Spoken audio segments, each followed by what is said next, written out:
Have you ever wondered why Grand Theft Auto San Andreas Stories is never made? After we got Liberty City Stories, which came out in 2005, and Vice City Stories, which came out in 2006, which are both video game prequels to Grand Theft Auto 3 and Grand Theft Auto Vice City, it's time to talk about why there isn't a San Andreas Stories being made. And then I'll talk about what if San Andreas Stories came out in real life. Okay, so we have Grand Theft Auto San Andreas, which came out in 2004, right?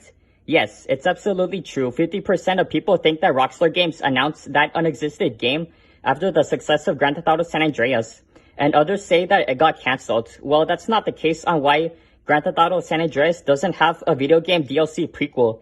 It's because we have this little short introduction prequel film where we see how Dave Hernandez became a cop and joined Crash with officers Frank Tenpenny and Eddie Pulaski.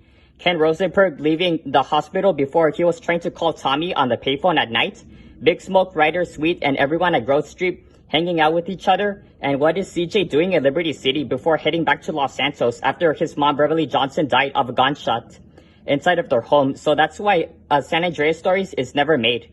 Now, I am finally going to talk about what if the game came out in real life. If the game came out in real life, then it would come out in 2007 or in 2008, the same year that Grand Theft Auto 4 came out.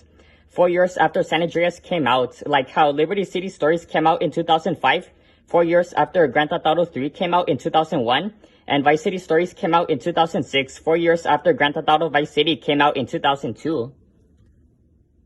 Tons of YouTubers who their names are on the description have created their own walkthrough missions of San Andreas Stories, having the game take place in 1987, 1 year after the events of Grand Theft Auto Vice City. And the prequel would be about Brian Johnson as the protagonist after CJ left.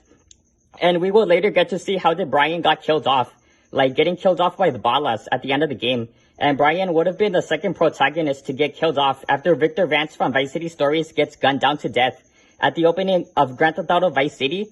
And Johnny Klebitz from The Lost and Damned would have been the third protagonist to get killed off by Trevor Phillips in Grand Theft Auto 5. So this is the what if idea San Andreas Stories came out in real life. My favorite fan-made walkthroughs that those YouTubers made are Mad Smoke and The Fuzzy. I remember sometime around late 2020, there were different San Andreas fans on the internet asking Rockstar Games to go back revisiting the 3D universe and make a San Andreas 2. And it should probably take place in 1994. Well, it's never going to happen though. Anyway, so that's the what if idea San Andreas Stories came out in real life. If you like this video, hit like. If you are new to this channel, then tap that subscribe button. And hit the bell notification to get notified whenever a new video gets uploaded right away. So as always guys, peace out.